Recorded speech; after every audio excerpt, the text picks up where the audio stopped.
jeunesse guinéenne, pour moi, c'est une des jeunesses d'Afrique de l'Ouest qui, aujourd'hui, en fait, je trouve époustouflante, c'est-à-dire qui ne cesse de créer, qui ne cesse de faire des choses dans tous les domaines, que ce soit dans le domaine du numérique, que ce soit dans le sport, que ce soit dans la culture, dans la mode.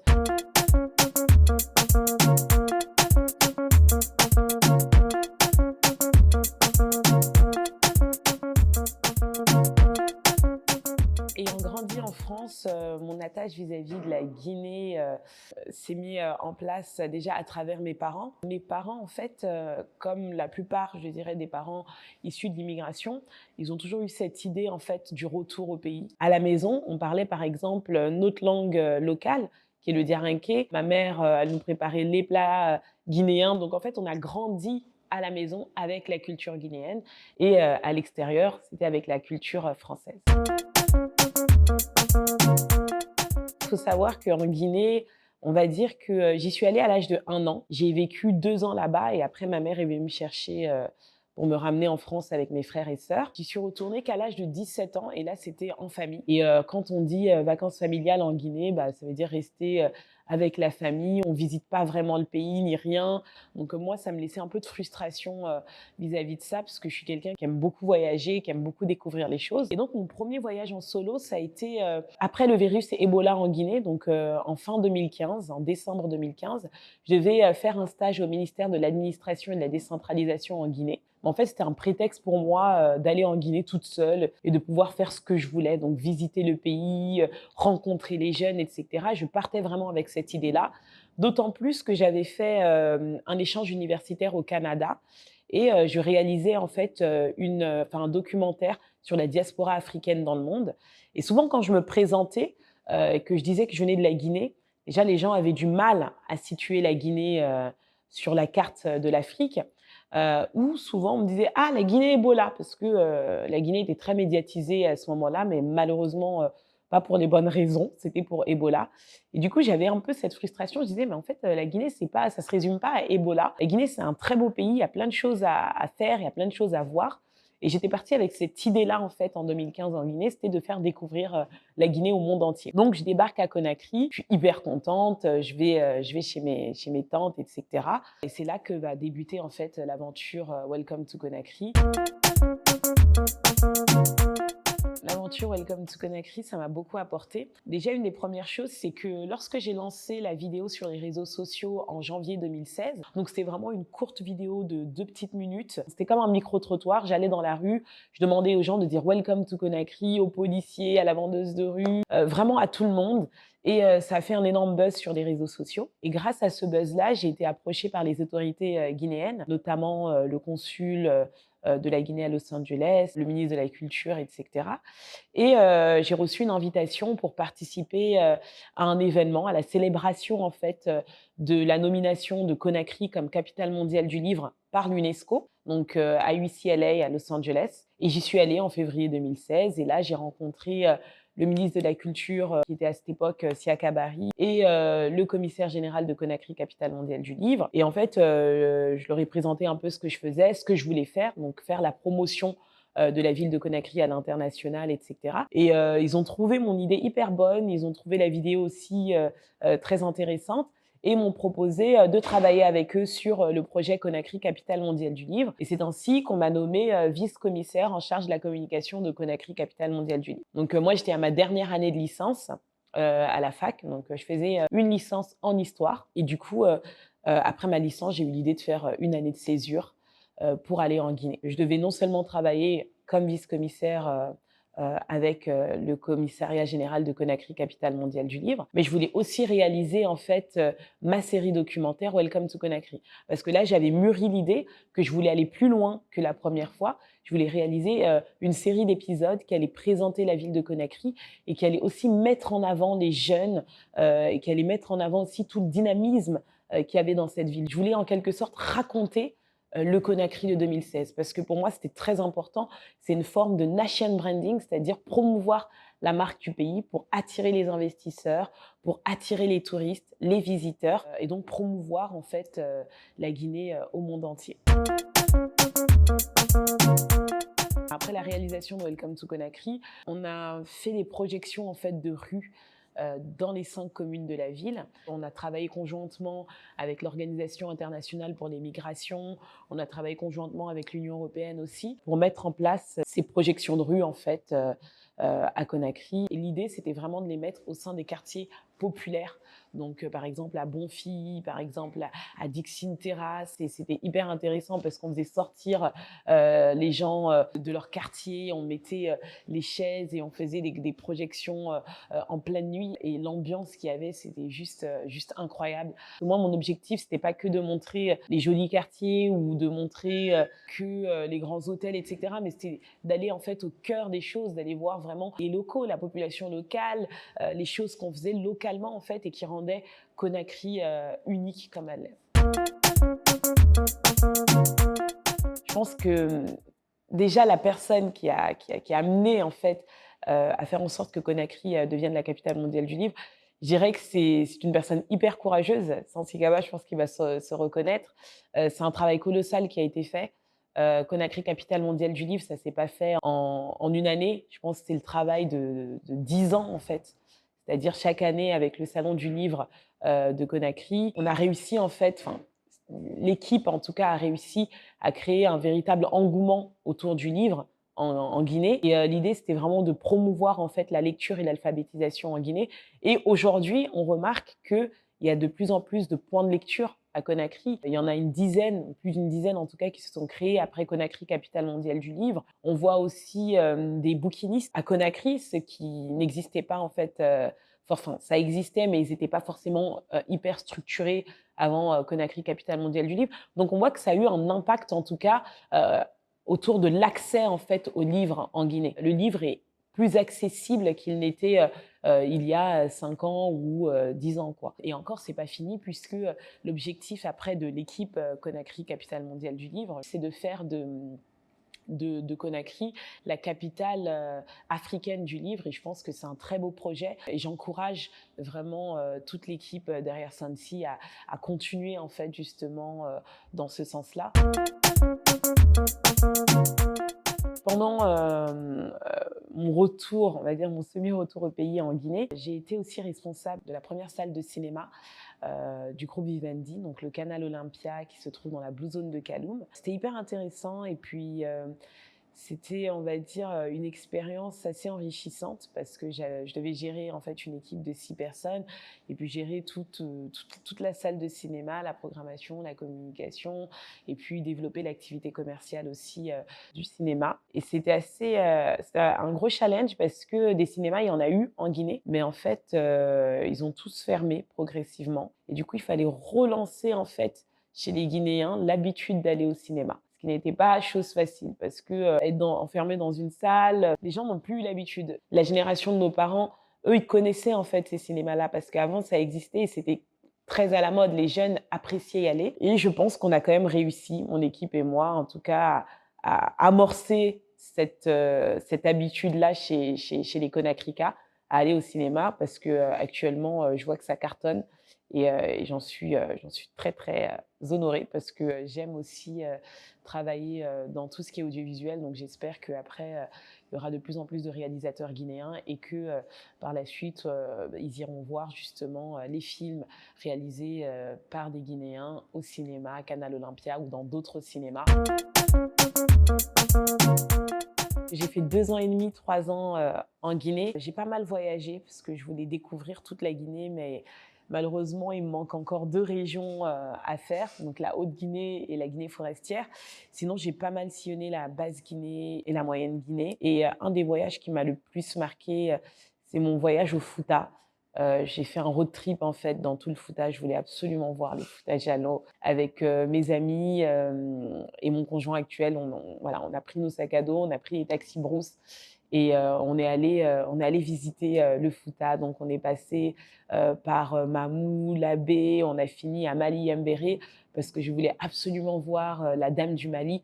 Et c'est impressionnant ce qu'il y a au Fouta, c'est impressionnant tous les sites touristiques qu'il y a et qui sont pas mis en valeur. Et quand j'ai vu tout ça, ça m'a encore plus confortée dans l'idée de promouvoir l'image de la Guinée, de promouvoir l'image positive en fait de de Conakry, de toutes ces régions-là. C'est hyper important, c'est-à-dire que non seulement on a une diversité culturelle hyper riche et intéressante, mais on a aussi une diversité naturelle incroyable. Et c'est ce que j'ai vu, c'est ce que j'ai ressenti en fait quand je suis allée au Fouta. Sans parler aussi de l'hospitalité. On allait en fait chez un ami qu'on connaissait bien, mais sa famille on la connaissait pas, et la manière dont on a été accueillis et reçus, c'est juste incroyable. Et je pense que c'est des choses sur lesquelles il faut communiquer, c'est des choses qu'il faut montrer au monde entier, parce que la Guinée, c'est un pays qui mérite d'être vu et vécu. Alors, le sommet Afrique-France 2020 a été reporté en 2021 avec le coronavirus, et j'ai été parmi les lauréats donc, des 1000 entrepreneurs sélectionnés pour le sommet Afrique-France 2021. C'est pour la suite du projet Welcome to Conakry, mais vous en saurez plus très, très prochainement.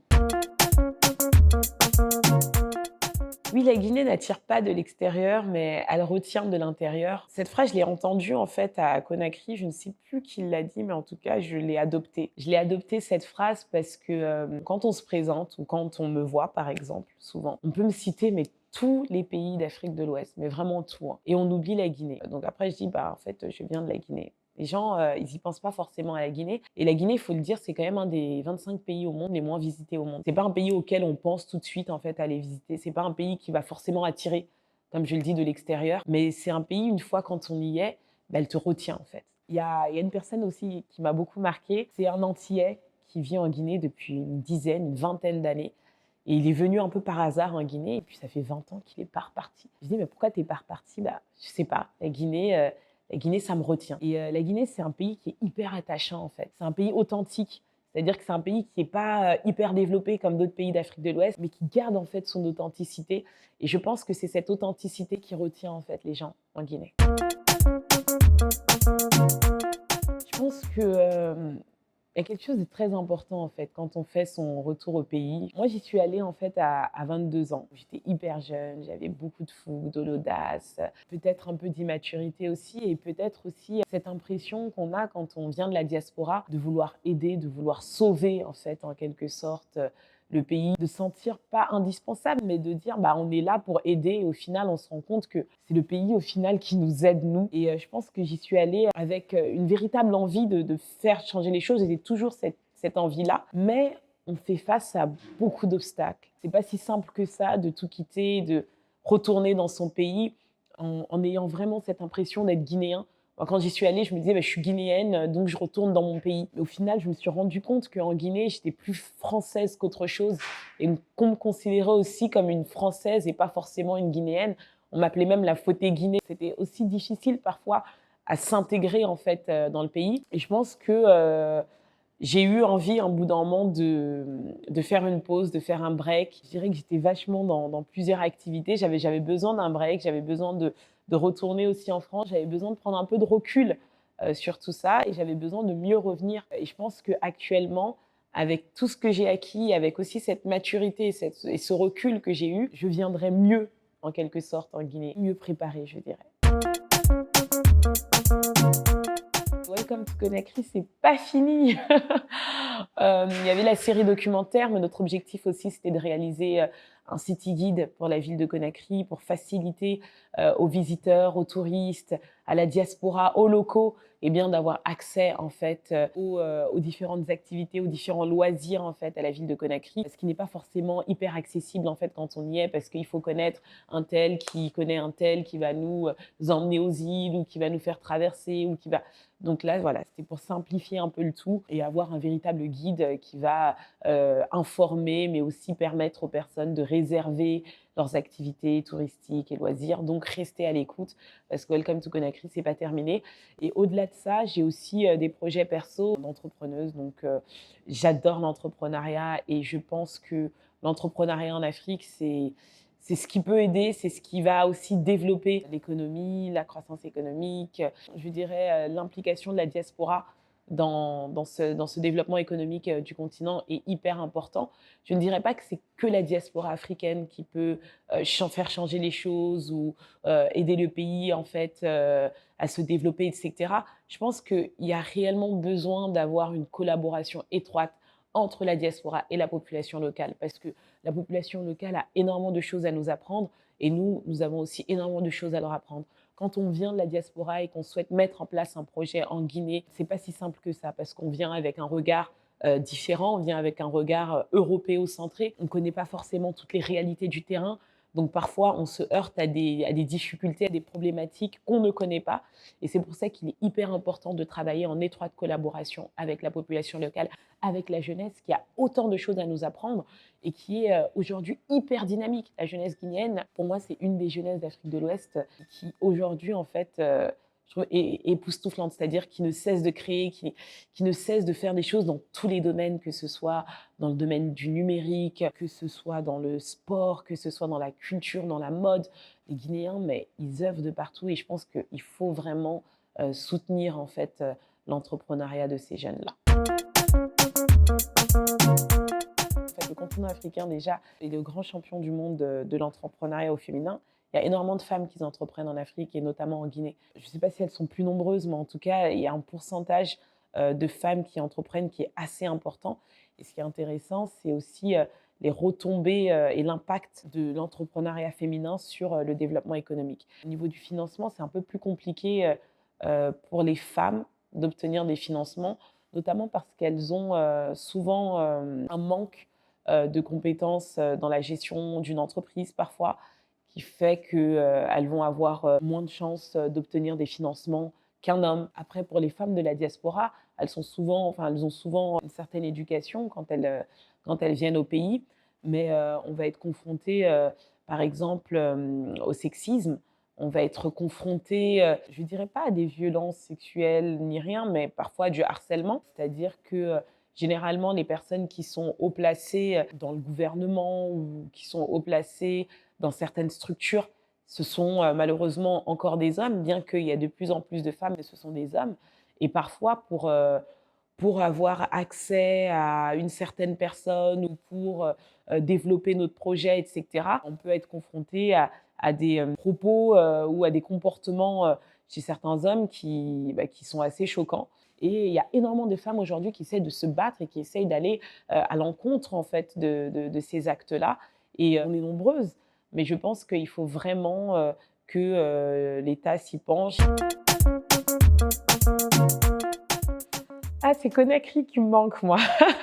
Je le dis toujours en fait à mon conjoint, la Guinée me manque. La Guinée me manque énormément parce que pour moi, la Guinée, ça, dans ma vie en tout cas, ça a changé beaucoup de choses. J'étais déjà très active en France parce que j'intervenais dans pas mal de choses, notamment au niveau associatif. J'étais vraiment très active.